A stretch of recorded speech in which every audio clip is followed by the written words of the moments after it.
जय श्री कृष्णा।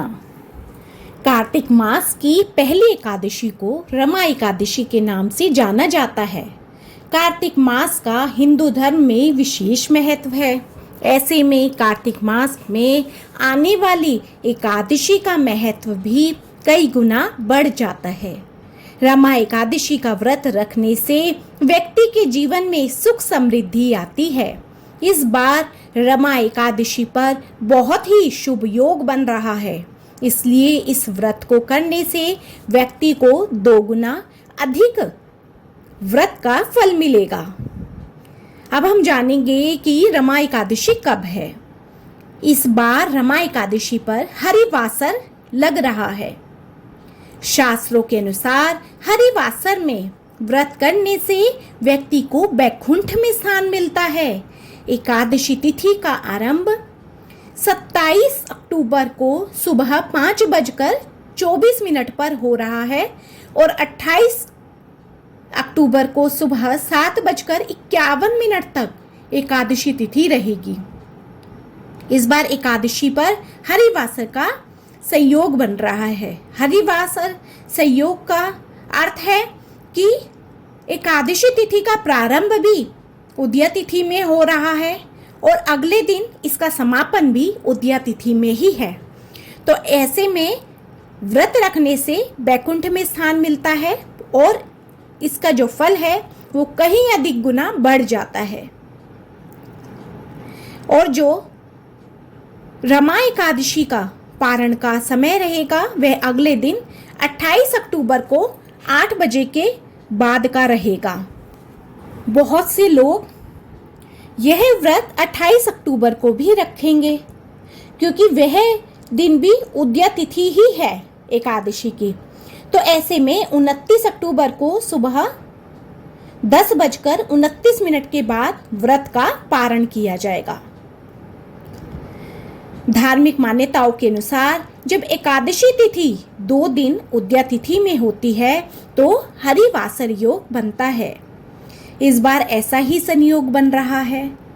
27 तारीख को एकादशी आरंभ होगी और अगले दिन 28 तारीख में उदया तिथि में भी एकादशी रहेगी। जो लोग हरिवासर योग के हिसाब से व्रत करेंगे उन्हें रमा एकादशी व्रत का अनंत गुना फल मिलेगा। अब हम जानेंगे इसकी पूजन विधि। एकादशी के दिन सुबह जल्दी उठकर स्नान कर मंदिर की साफ सफाई करें। भगवान श्री हरि विष्णु का जलाभिषेक करें। इसके बाद पंचामृत से उन्हें स्नान कराएं। फिर पीले रंग के वस्त्र और फूल भगवान विष्णु को अर्पित करें। फिर घी का दीपक जलाकर व्रत का संकल्प लें। रमा एकादशी व्रत की कथा करें। पूरी श्रद्धा के साथ भगवान विष्णु के मंत्रों का जाप करें, जैसे कि ओम नमो भगवते वासुदेवाय नमः। अंत में भगवान विष्णु की आरती करें और सभी में प्रसाद बांटें। अब हम करेंगे एकादशी की व्रत कथा। बोलो श्री कृष्ण भगवान की जय, विष्णु भगवान की जय, माँ लक्ष्मी की जय। पौराणिक कथा के अनुसार एक मुचुकुंद नाम का राजा रहता था, जो विष्णु भगवान का परम भक्त होने के साथ साथ बहुत ही सत्यवादी भी था। उसके राज्य में किसी चीज की कमी नहीं थी। उस राजा की एक कन्या भी थी जिसका नाम चंद्रभागा था।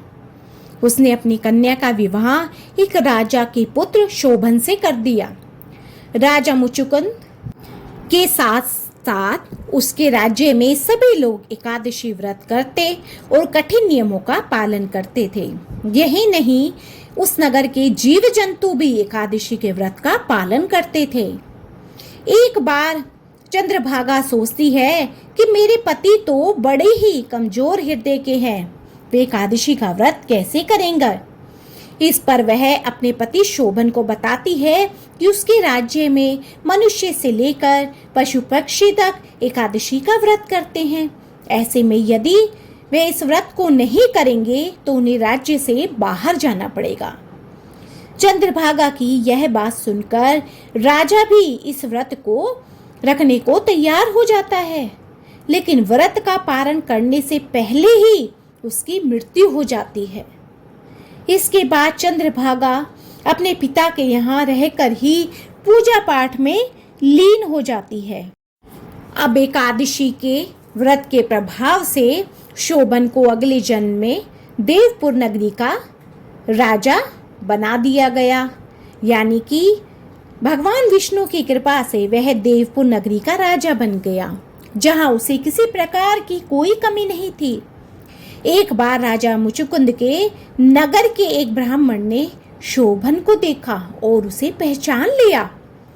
ब्राह्मण वापस नगर को लौटकर चंद्रभागा को सारी बात बताता है। यह सुनकर चंद्रभागा अति प्रसन्न हो जाती है और दोबारा शोभन के पास जाती है। चंद्रभागा 8 साल की उम्र से एकादशी का व्रत कर रही थी, जिसका समस्त पुण्य शोभन को सौंप देती है। इस कारण देवपुर नगरी में सुख संपदा की और अधिक वृद्धि हो जाती है और चंद्रभागा और शोभन एक साथ खुशी खुशी रहने लग जाते हैं। तो ये है एकादशी व्रत की कृपा। बोलो विष्णु भगवान की जय, माँ लक्ष्मी की जय। बोलो ओम नमो भगवते वासुदेवाय नमः। तो फ्रेंड्स, आपको मेरी ये वीडियो पसंद आई हो तो मेरी वीडियो को ज़्यादा से ज़्यादा लाइक, शेयर एंड सब्सक्राइब कीजिए। बोलो विष्णु भगवान की जय।